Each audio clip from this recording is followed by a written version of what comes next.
C'était assez ouvert, on a pu vraiment poser toutes les questions qu'on voulait. Ils étaient tous assez à l'écoute et ça m'a plu. On a pris un gros choc quand le président est entré.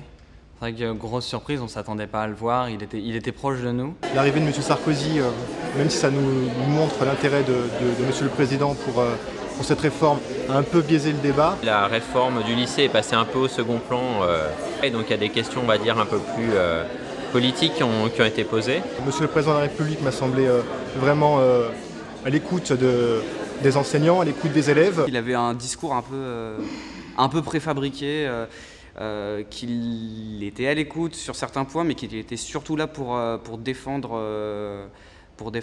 un peu la première réforme. Moi, je l'ai trouvé relativement sincère. Peut-être que c'est le manque de caméra qui l'a rendu plus sincère et peut-être plus touchant. Et sinon, il serre la main très fort.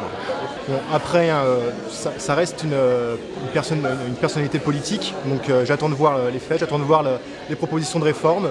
S'il y a une adéquation entre ce qu'il a dit aujourd'hui et ce qu'on va retrouver ensuite sur le papier. Je ne suis pas forcément toujours d'accord avec le président de la République. Il a dit au moins une chose qui est très vraie, avec laquelle je pense tous les professeurs seront d'accord, c'est qu'il faut que les élèves s'investissent dans leur éducation pour qu'ils en aient des résultats. J'étais très satisfait de l'attitude de M. Descoings en fin de réunion, qui était donc très ouvert et vraiment apparemment à l'écoute de nos remarques. Donc maintenant on attend de voir ce qui va se passer, mais oui, je suis satisfait de cette journée.